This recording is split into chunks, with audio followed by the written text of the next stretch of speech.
Hello, welcome to Arvind Singh Academy, and we are going to discuss today the first chapter of physics, that is motion. So I hope you are excited to learn about the motion. This is the first topic, and ninth class में आने के बाद physics अलग से, chemistry अलग से, biology अलग से ये सुनने को मिल रहा है। 8th क्लास तक तो साइंस ही पढ़ रहे थे और यहाँ पे अब फिजिक्स एक अलग चैप्टर के रूप में मिल रहा है। तो फिजिक्स में आज हम पढ़ने वाले हैं मोशन। और मोशन क्या है ये समझने की पहले कोशिश करते हैं। टॉपिक का जैसा कि सेंस है कि मोशन, मोशन से क्या समझते हैं। तो मोशन एक रिलेटिव वर्ड है, अकेले मोशन को नहीं समझाया जा सकता। ये एक रिलेटिव वर्ड है, इसको तभी समझा जा सकता है जब आप रेस्ट को समझें। तो हम सबसे पहले बात करेंगे रेस्ट की, कि रेस्ट क्या होता है। तो रेस्ट समझ लेंगे तो मोशन समझना आसान है। अब रेस्ट क्या होता है, जैसे आपका घर है तो रेस्ट में है, घर पूरा घर आपका रेस्ट में है, वो चलता नहीं। कैसे नहीं चलता है? क्योंकि उसके आपके पड़ोसी का घर और आपके घर दोनों के मुकाबले जो दूरी है वो हमेशा फिक्स रहती है।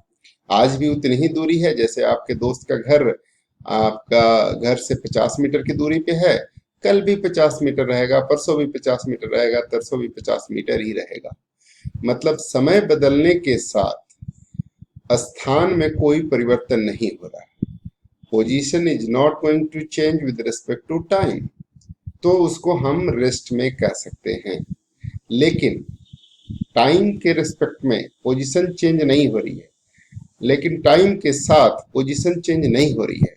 लेकिन अब आप कह सकते हो, आपके दिमाग में आ रही होगी बात कि सर अर्थ ही मूव कर रहा है, अर्थ लगातार अपनी एक्सिस पे रोटेट कर रहा है, तो अर्थ पे जितनी चीजें हैं सब रोटेट कर रही हैं उसी वेलोसिटी से, कर रही हैं कि नहीं कर रही। अगर एक गेंद पे हम कोई पॉइंट मार्क कर दें और गेंद को फेंक दें तो पॉइंट का वहीं रह जाएगा कि पॉइंट पे गेंद के साथ जाएगा। आपने कोई रेड से मार्क कर दिया बॉल पे और जब गेंद आप फेंक देते हो तो गेंद के साथ वो पॉइंट भी जाता है कि वहीं रह जाता है? वो भी जाता है। तो पॉइंट चूंकि गेंद पे है इसलिए पॉइंट भी मोशन में है। जब गेंद मोशन में है पॉइंट भी मोशन में है। तो अर्थ जब मोशन में है तो अर्थ पे जितनी चीज है वो भी मोशन में है। और एक नहीं, दो तरह का मोशन है अर्थ पर। एक एक्सिस पे रोटेट कर रहा होता है अर्थ, और एक सन के अराउंड चक्कर ट्रांसलेटरी मोशन होता है, ऐसा आपने सीखा होगा। तो ये तो बहुत ही बड़ी बात हो गई कि भाई अर्थ पे जितनी चीज है वो उतनी ही स्पीड से मूव कर रही है जितनी स्पीड से अर्थ का एक्सिस पे रोटेशन हो रहा है। तो एक रोटेशनरी मोशन भी है और एक ट्रांसलेटरी मोशन भी है। तो फिर घर रेस्ट में कैसे, है ना सवाल? सवाल है कि नहीं है कि घर रेस्ट में कैसे?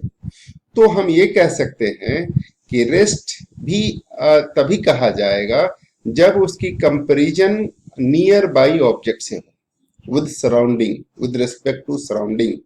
सराउंडिंग के हिसाब से, जैसे आपका घर आपके दोस्त का घर 50 मीटर की दूरी पे है तो सराउंडिंग में है। घर के बगल में जो बगीचा है, जो पेड़ है, जो सड़क है, वो सब क्या है? नियर बाई ऑब्जेक्ट है। तो नियर बाई ऑब्जेक्ट के रिस्पेक्ट में अगर पोजीशन चेंज नहीं हो रहा है तो उसको हम रेस्ट में कहेंगे। टाइम के साथ नियर बाई ऑब्जेक्ट के रिस्पेक्ट में अगर किसी बॉडी का पोजीशन चेंज नहीं हो रहा है तो उसको कहा जाएगा कि बॉडी रेस्ट में है। तो body is said to be in rest if its position not changes with change of time with respect to its surrounding। तो सबसे पहले हम, हालांकि सिलेबस में नहीं है लेकिन हम चाहेंगे कि आप रेस्ट के बारे में लिख लें। तो रेस्ट क्या है? लिखेंगे body is said to be in rest if its position with respect to its surrounding not changes with change of time, change of time, right? For example, a book laying on the table, laying on the table in your study room, your study room, ठीक है? Unless and until someone picked up this book and placed somewhere else, the book is laying on the table itself, and the position of this book with respect to the chair, nearby chair, table lamp, fan and other articles placed in your room, it's not going to change. तो ये rest में कहा जाएगा। तो rest एक word है जो relative है, किसके रेस्पेक्ट में? With respect to its surrounding. अकेले रेस्ट को डिफाइन नहीं किया जा सकता। रेस्ट वाली चीज अकेले नहीं हो सकती, किसी न किसी से कंपैरिजन करना पड़ेगा, तभी हम कह सकते हैं कि बॉडी रेस्ट में है कि मोशन में है।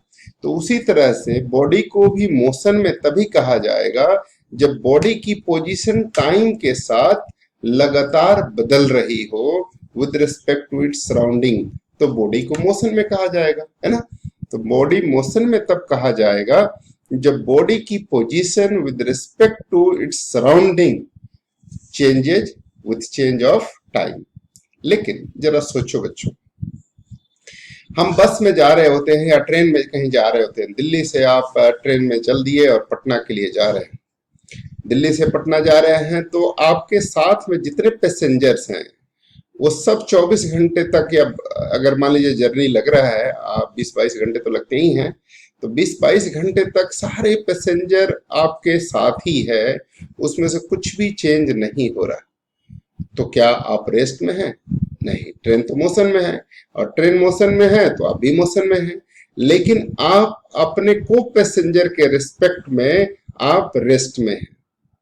को पैसेंजर के रिस्पेक्ट में जो आपसे 1 मीटर की दूरी पे बैठा है, वो अगले 10 घंटे तक 1 मीटर की दूरी पर ही बैठा रहेगा, या 5 घंटे तक बैठा रहेगा, 1 घंटे ही मान लीजिए 1 घंटे ही बैठा रहेगा, तो 1 घंटे वो आपसे उतनी ही फिक्स डिस्टेंस पे है, उसकी पोजीशन चेंज नहीं हो रही है। या बस में आप अपने शहर से कहीं दूसरे शहर में जा रहे हैं 1 घंटे के लिए भी, तो 1 घंटे के लिए आपका को पैसेंजर जो साथ में बैठा हुआ आदमी है उसके रिस्पेक्ट में आप रेस्ट में हैं। लेकिन बस के बाहर की दुनिया, बस के किनारे जो और व्हीकल हैं उसके रिस्पेक्ट में, सड़क के किनारे जो पेड़ पौधे हैं जो उनके रिस्पेक्ट में आप मोशन में हैं। इसलिए एक पर्टिकुलर चीज के बारे में नहीं कहा जा रहा है with respect to surrounding. Surrounding में बहुत सारी चीजें आती है, उन सब से तुलना की जाए तो हम कहेंगे कि हम क्या है, हम बस में बैठे हैं बट हम मोशन में हैं। और हम मोशन में इसलिए हैं क्योंकि बस मोशन में है, तो बस में रखी हुई हर एक चीज मोशन में है, और हर एक चीज मोशन में है किसके रिस्पेक्ट में? With respect to its surrounding. Surrounding में लगातार बस की पोजीशन सड़क के रिस्पेक्ट में लगातार चेंज होती जा रही है, इसलिए हम कहेंगे कि हम क्या है, with respect to surrounding we are in motion, लेकिन विद रिस्पेक्ट टू को passenger we are in rest. तो ये हम कह सकते हैं कि एक कंपैरिजन किसके साथ हो रही है, उस पे ये डिसाइड होगा कि कोई बॉडी रेस्ट में है कि मोशन में है। हम अगर सन से कंपैरिजन करें तो हम मोशन में हैं, क्योंकि सन के रिस्पेक्ट में हमारी पोजीशन लगातार बदल रही है, तो सन के रिस्पेक्ट में हम मोशन में हैं। लेकिन हम अपने ही नियर बाई ऑब्जेक्ट के रिस्पेक्ट में अगर तुलना करें तो हम कहेंगे कि हम किस में हैं, रेस्ट में हैं। अगर हम चुपचाप बैठे हैं अपने घर में तो हम रेस्ट में। तो आप क्लासरूम में बैठे हैं तो आप रेस्ट में, आप अपने घर में बैठे हैं तो रेस्ट में हैं, बशर्ते उछल कूद घर में ना कर रहे हो। तो रेस्ट में आप तभी हैं जब आपकी पोजीशन अपने सराउंडिंग के रिस्पेक्ट में चेंज नहीं हो रही है। जैसे ही चेंज होने लगेगा वैसे ही आप मोशन में कहे जाएंगे। तो मोशन का भी एक डेफिनेशन हो गया, इसी तरह से जैसे रेस्ट का डेफिनेशन है वैसे ही एक डेफिनेशन मोशन का हो गया कि मोशन क्या है। A body is said to be in motion if its position changes with respect to surrounding. Motion का डेफिनेशन लिखते हैं, a body is said to be in motion if its position not changes not changes not changes with respect to its surrounding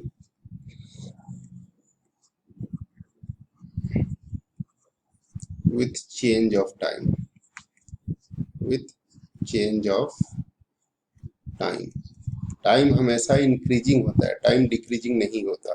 तो with increasing time ये लिख सकते हैं, ठीक है, समय के बदलने के साथ। तो समय के बदलने के साथ बॉडी अगर अपनी पोजीशन नहीं चेंज कर रहा है तो उसको हम कहेंगे मोशन में। नॉट चेंज नहीं, चेंजेज। नॉट चेंजेज तो रेस्ट हो गया, और चेंजेज है तो क्या हो गया, मोशन। तो यहाँ चेंजेज होना चाहिए, ठीक है ना, चेंजेज विथ टाइम। तो ये हो गया मोशन। फॉर एग्जाम्पल हम ये कह सकते हैं, for example A car is running on the road. अगर कार कोई सड़क पे दौड़ रही है, ठीक है ना, moving, car is moving, car is running, एक ही चीज है, ठीक है। A boy is running on the track, boy is running on the track, on the track, ये मोशन है, ठीक है।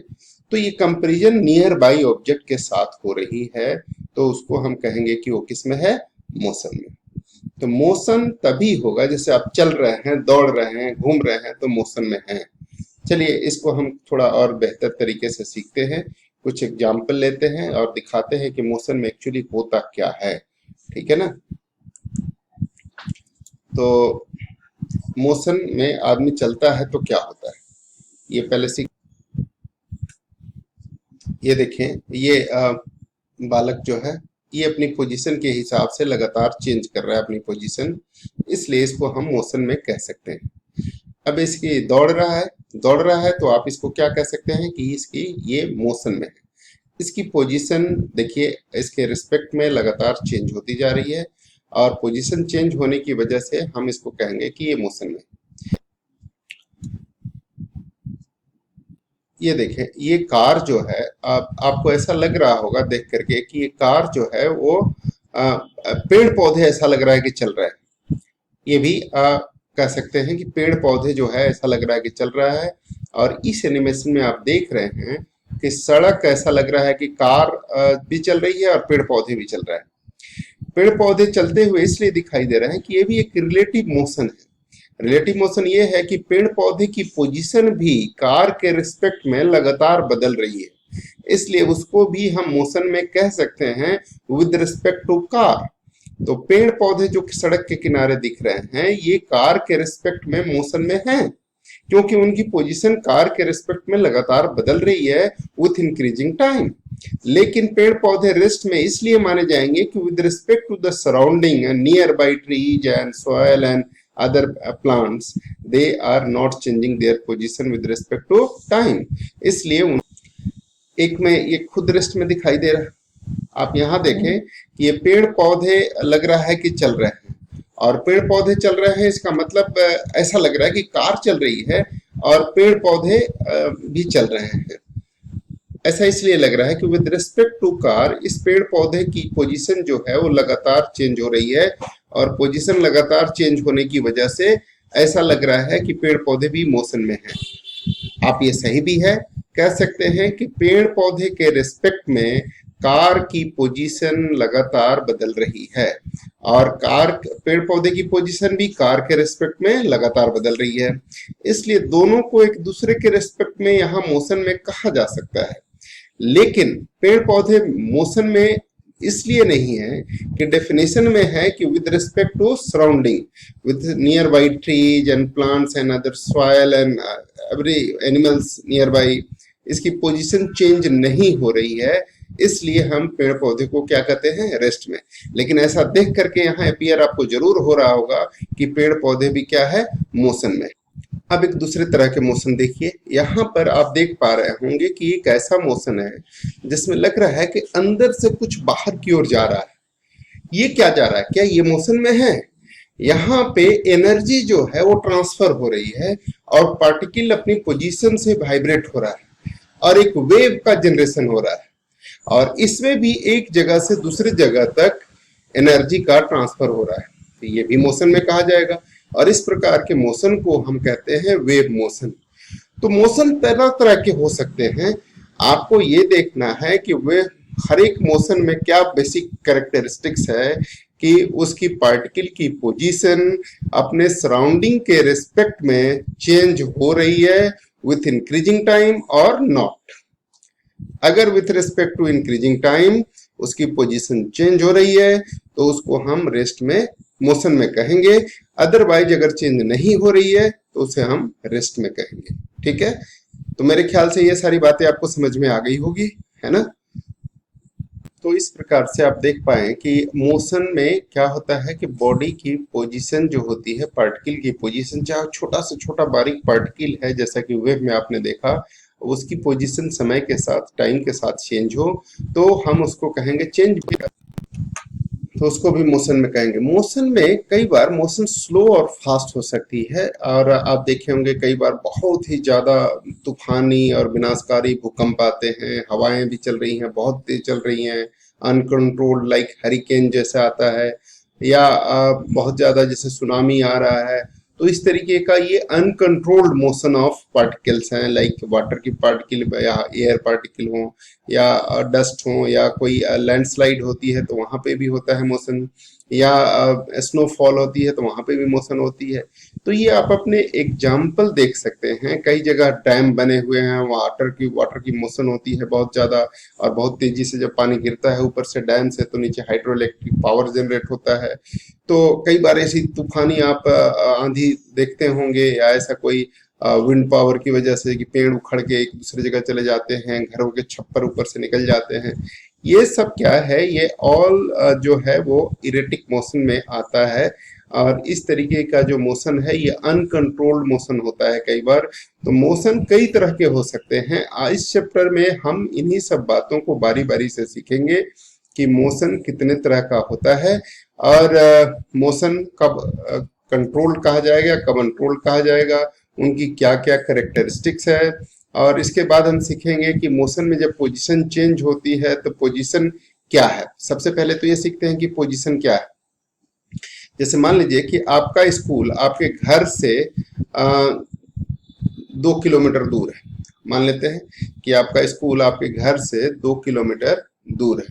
तो 2 किलोमीटर दूर होने की वजह से आपका स्कूल कहाँ पे कितना दूर है, ये बात हमें पता करनी है कि 2 किलोमीटर दूर है तो कैसे हम डिस्क्राइब करेंगे।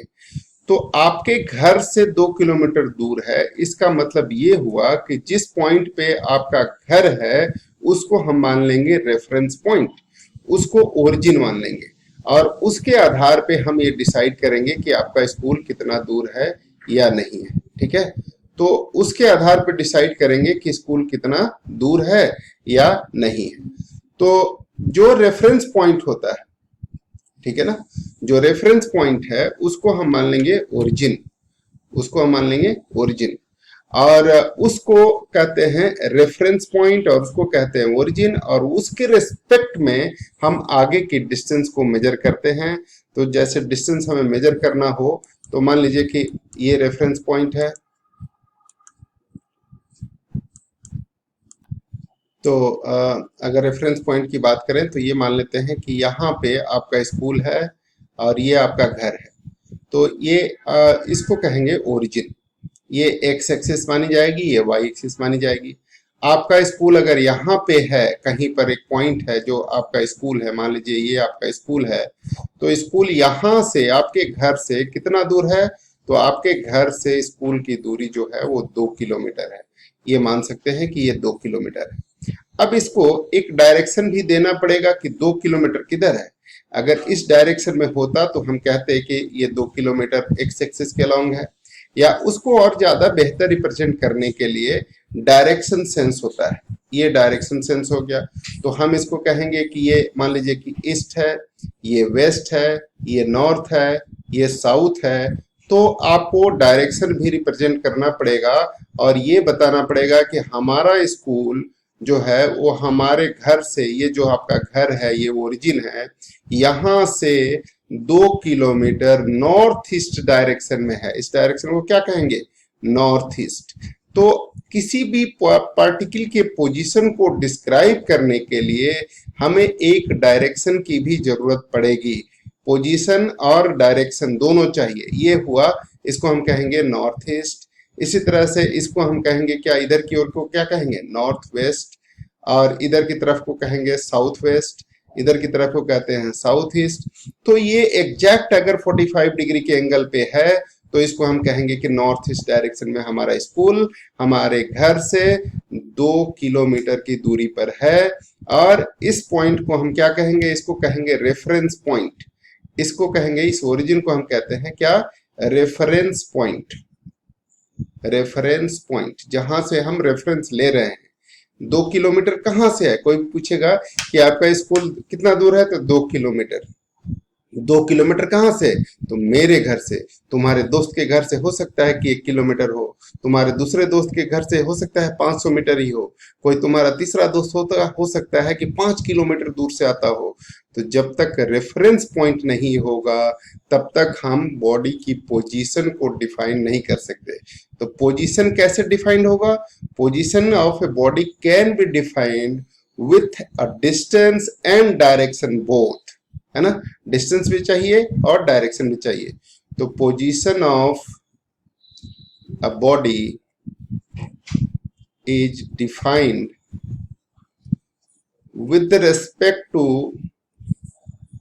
with respect to a reference point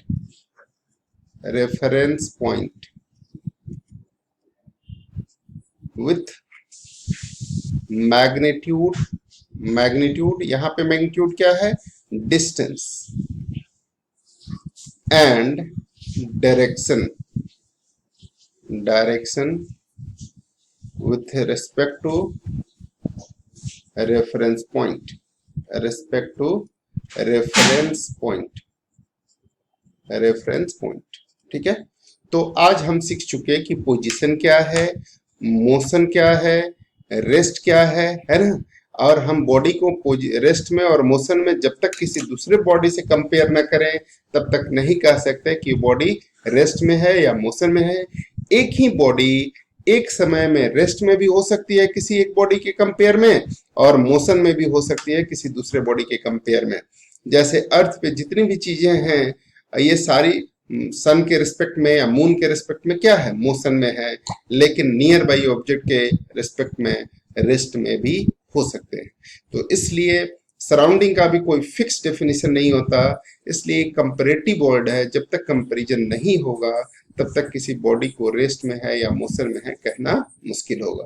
तो डेफिनेशन में विद रिस्पेक्ट टू सराउंडिंग लिखना जरूर लिखें, भूले नहीं। और रेस्ट और मोशन का कंसेप्ट यही है कि जब हम अपने नियर बाई ऑब्जेक्ट से तुलना करते हैं उसकी पोजीशन टाइम के साथ चेंज नहीं होती तो रेस्ट है, अगर चेंज होती है तो मोशन में। ठीक है, इतनी छोटी सी बात है। तो उम्मीद है कि आपको समझ में आ गया होगा। फिर मिलते हैं और बात करेंगे कि मोशन अलोंग स्ट्रेट लाइन क्या है ब्रेक के बाद। ठीक है।